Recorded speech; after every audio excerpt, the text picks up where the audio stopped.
RTC అద్దె బస్సుల యాజమాన్యం సమ్మెకు సిద్ధమైంది. తమ డిమాండ్లను తక్షణం పరిష్కరించని పక్షంలో 5 నుంచి సమ్మెకి వెళ్తామని హెచ్చరించింది. అద్దె బస్సులను నిర్వహించిన టెండర్లలో కూడా అద్దె బస్సుల యజమానులు పాల్గొనలేదు. మహాలక్ష్మి పథకం ద్వారా ఉచిత ప్రయాణం చేస్తున్న మహిళలు తమ బస్సులలో పరిమితికి మించి ప్రయాణిస్తున్నారని, మైలేజీ తగ్గుతుందని, బస్సులు పాడవుతున్నాయని అద్దె బస్సుల యజమానులు ఆందోళన వ్యక్తం చేస్తున్నారు. బస్సులో పరిమితికి మించిన ప్రయాణికులున్న సమయంలో ఏదైనా ప్రమాదం సంభవిస్తే ఇన్సూరెన్స్ వర్తించదని, దీంతో బస్సు యాజమాన్యం తీవ్రంగా నష్టపోవాల్సి వస్తుందని తెలిపారు.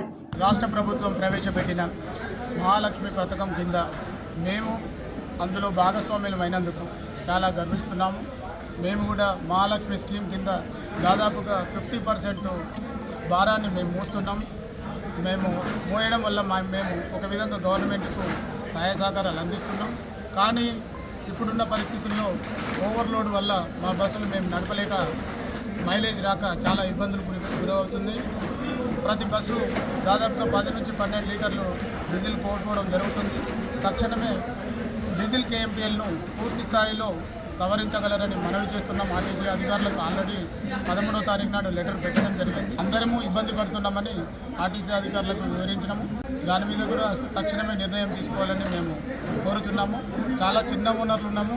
చిన్న ఓనర్లు ఇవాళ ఒక్కొక్క బండికి 10-15 లీటర్లు పోవడం వల్ల మేము బిల్లులు ఏమీ రావు. రేపు పొద్దున ఏది ఈఎంఐలు కానీ జీతాలు కానీ కట్టలేని పరిస్థితుల్లో ఉన్నాము. కాబట్టి ఆర్టీసీ అధికారులు తక్షణమే స్పందించి 5వ తారీఖు లోపు మా యొక్క ఈ 2 డిమాండ్లను సవరించి మాకు న్యాయం చేస్తారని వేడుకుంటున్నాం, కోరుకుంటున్నాం.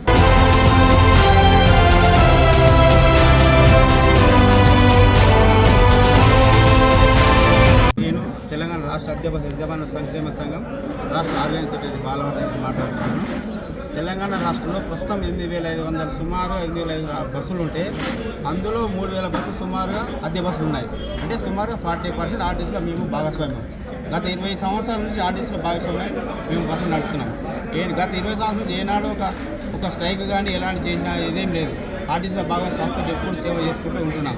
ప్రస్తుతానికి 2,750 చిల్లర బస్సులు ఉన్నాయి. ఇప్పుడున్న కొత్త గవర్నమెంట్ కాంగ్రెస్ ప్రభుత్వం వచ్చి మహాలక్ష్మి ద్వారా మాకు బస్సుల పైన ఓవర్లోడ్ జరిగి అంటే దగ్గర 40-50 మంది ప్రయాణించే బస్సుకి 100 నుంచి 120 మంది ప్రయాణిస్తున్నారు. దానివల్ల మాకు ఇంతకుముందే మైలేజ్ రాక ప్రతి బస్సుకు ప్రతి నెల 10,000 కట్ అయ్యే చొప్పున ఇప్పుడు 34,000 కట్ అవుతున్నాయి. దీన్ని మేము ఎండీ గారి దృష్టికి తీసుకెళ్ళాం. సార్ మాకు మైలేజ్ తగ్గియండి, లేకపోతే నడపలేమని. కావున మీకు అల్టిమేట్ ఏం చేస్తుంటే రాష్ట్ర సర్వసభ్యులు ఏం నిర్ణయించుకున్నాము. తప్పకుండా మాకు మీకు ఆల్రెడీ ఆర్టీసీ వారు ఏం చెప్పారు, మాకు 10 రోజులు చేస్తామన్నారు. ఇంతవరకు చేయలేదు. కానీ తప్పకుండా 5 తారీఖు లోపల మాకు డీజిల్ మైలేజ్ తగ్గియండి, లేని రాష్ట్ర వ్యాప్తంగా బస్సులు ఆపుతామని మేము నిర్ణయించుకున్నాం. యజమానికి కిలోమీటర్కి 3 రూపాయలు చొప్పున పెంచాలని కూడా కోరుకుంటున్నాం.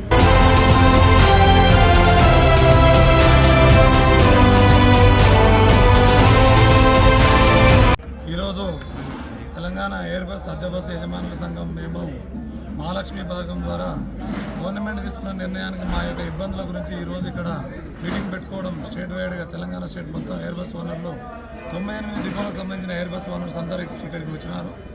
జనవరి 5 తారీఖు వరకు మా యొక్క సమస్యలు కేఎంపీలు తగ్గించి మాకు ఎలాంటి నిర్ణయం రాలేదనుకో కంపల్సరీ తక్షణమే మా యొక్క బస్సులని నడపడానికి మాకు ఇబ్బందిగా ఉంటుంది కాబట్టి నడపలేని పరిస్థితి ఉంది.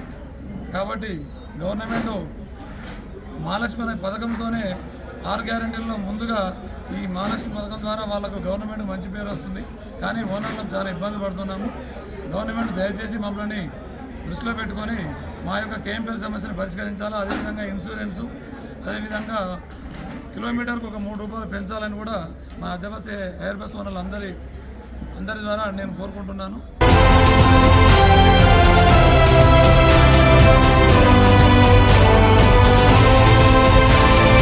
మా ఛానల్ని లైక్ చేయండి, షేర్ చేయండి, సబ్స్క్రైబ్ చేయండి. మరిన్ని అప్డేట్స్ కోసం పక్కనే ఉన్న బెల్ బటన్ నొక్కండి.